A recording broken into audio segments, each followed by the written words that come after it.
ધીમાની ધરતી પર સીએમની ગર્જના, વિપક્ષને એવો પાઠ ભણાવો કે આ જિલ્લા સામે જોવાનું ભૂલી જાય. સભાને સંબોધતા મુખ્યમંત્રી ભૂપેન્દ્ર પટેલે આજે આક્રમક મૂડમાં જોવા મળ્યા હતા.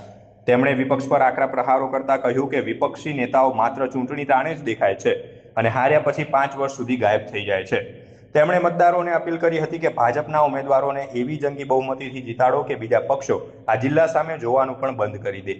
વિકાસના મુદ્દે વાત કરતા સીએમએ ખાતરી આપી હતી કે સ્થાનિક ધારાસભ્ય દ્વારા રજૂ કરવામાં આવેલા રોડ રસ્તાના તમામ પડતર કામો સત્વરે પૂર્ણ કરવામાં આવશે.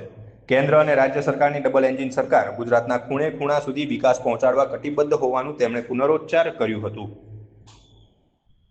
આપણે કોઈને નડવું શું કામ?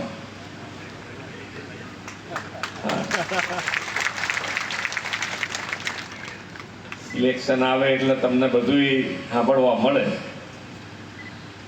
સાંભળવાનું આપણે બધું, પણ અત્યાર સુધીમાં ઇલેક્શનો તમે જોયા છે, ઇલેક્શનો થતા આવ્યા છે ને પહેલાના ઇલેક્શન ને અત્યારના ઇલેક્શનમાં બહુ મોટો ફેર થઈ. પહેલા ઇલેક્શન આવે, આ ઇલેક્શન પૂરું થાય એટલે કાં તો બે ભાઈઓને બોલવાનું બંધ થઈ ગયું હોય, કાં બે ગામ હામ હામે આવી ગયા હોય, કાં બે સમાજ હામ હામે આવી ગયા હોય. આ બધામાંથી મુક્તિ આપી દીધી આપણને માન્ય વડાપ્રધાનશ્રી.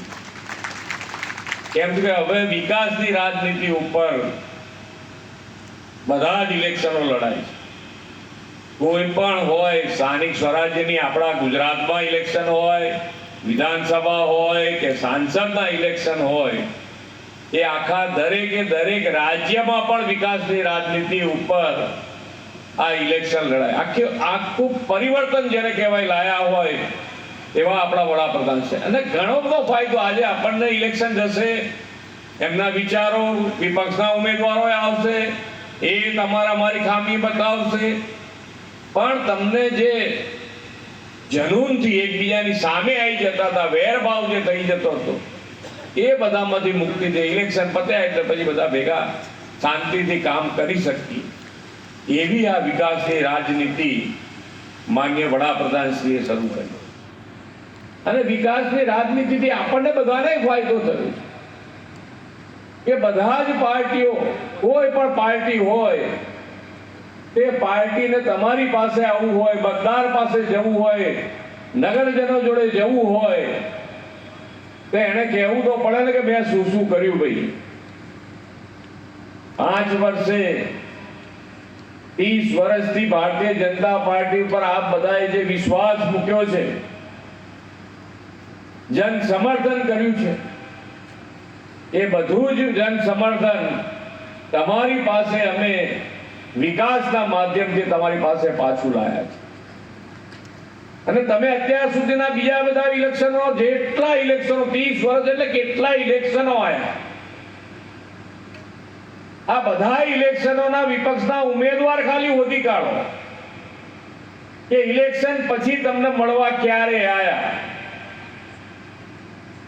ભારતીય જનતા પાર્ટીનો જ કાર્યકર્તા, અહીંયા બેઠેલો દરેક કાર્યકર્તા, એ હંમેશા પ્રજાજનોની વચ્ચે રહીને કામ કરવા ટેવાયેલો છે.